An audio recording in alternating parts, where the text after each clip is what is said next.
Bonjour et bienvenue pour un nouveau voyage culinaire. Aujourd'hui, nous restons en France avec le gâteau à la noix de coco. Pour ce plat, il vous faudra 3 faitout, une fourchette, un batteur, du papier cuisson et un moule.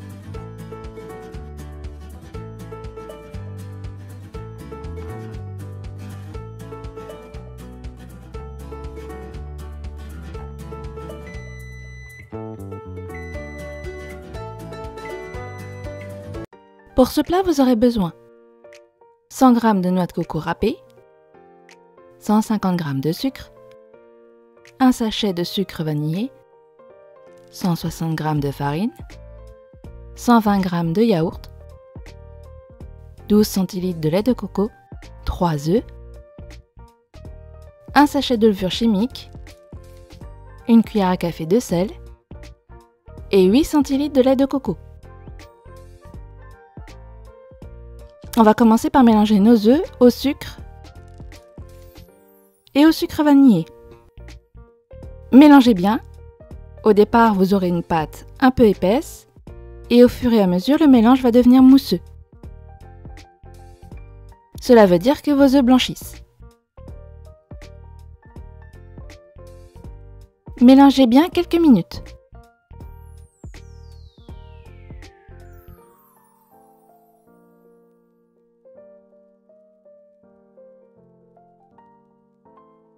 Lorsque vous voyez que votre mélange a bien monté et est bien mousseux, il est prêt.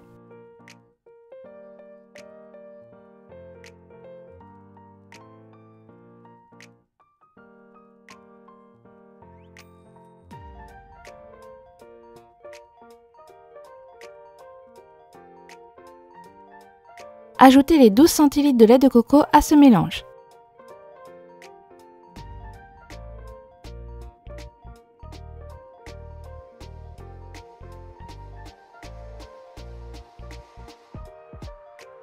Votre pâte va devenir un peu plus liquide.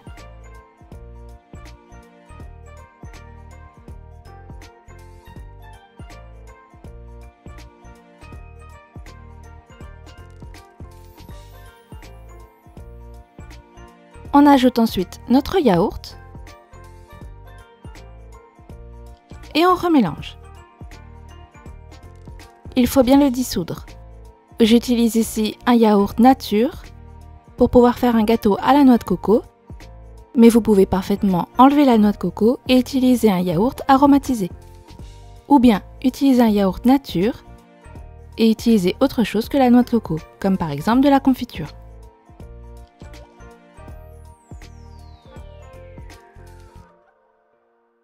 Je vais donc ensuite incorporer ma noix de coco et je mélange bien. Si vous faites un gâteau au yaourt à la noix de coco, ne vous étonnez pas si votre pâte reste granuleuse. La noix de coco ne va pas se dissoudre. Ce que vous voyez, ce sont donc les petits copeaux de noix de coco.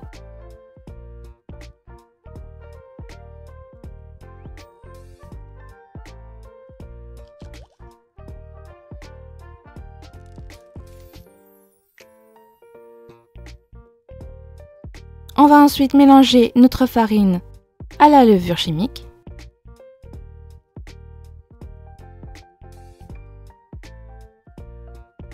Et si vous le désirez, vous pouvez les tamiser tous les deux en même temps.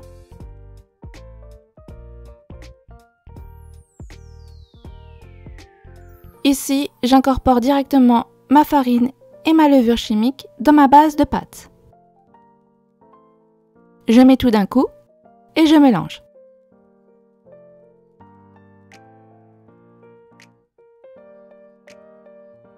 Encore une fois, n'ayez pas peur si vous voyez des espèces de grumeaux, ce n'en sont pas, ce sont vos copeaux de coco. Ici, on mélange juste pour répartir la farine. On va ensuite monter nos blancs en neige. Avec mon batteur, je mets d'abord à petite vitesse pour faire des bulles. Cela évitera que l'œuf éclabousse partout. Quand je vois plein de bulles, je passe à la seconde vitesse. Quand les blancs deviennent opaques, je passe alors à la troisième vitesse. Et là, je les monte.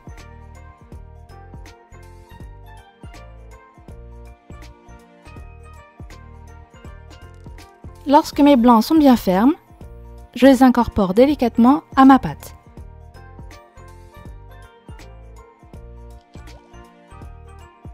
Allez-y petit à petit, il ne faut surtout pas les écraser. J'ai mis donc 3 cuillères de blanc en neige et je mélange tout doucement. Ce sera de plus en plus facile pour mélanger.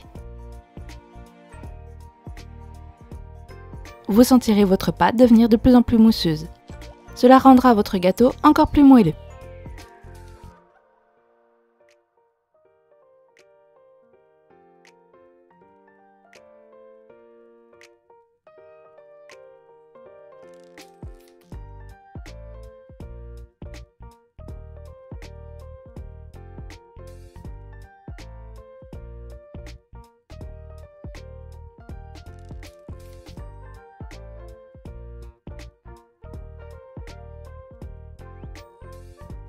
Il ne reste plus qu'à mettre votre pâte dans votre moule.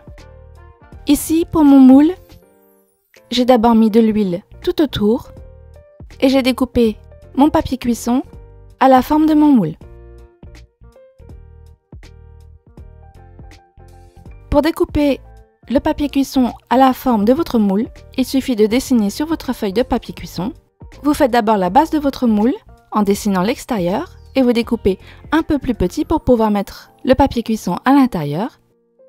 Et ensuite, vous pliez votre papier cuisson autour de votre bord et vous découpez.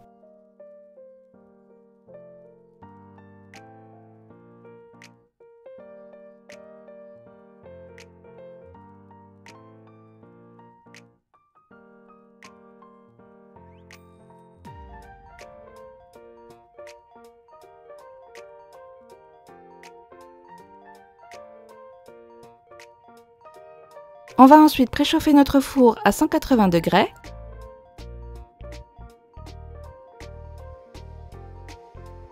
Et on enfourne notre gâteau pour 40 minutes. Au bout de 40 minutes, votre gâteau est prêt.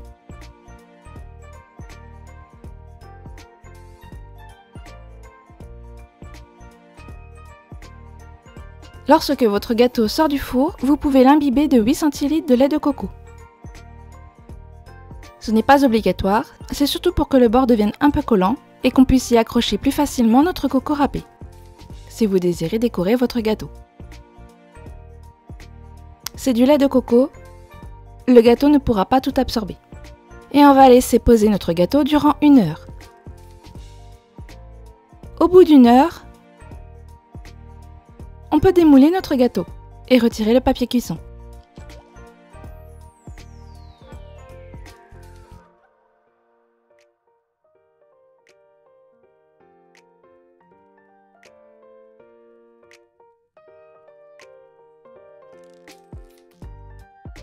Et je décore donc ici mon gâteau à l'aide de noix de coco râpée.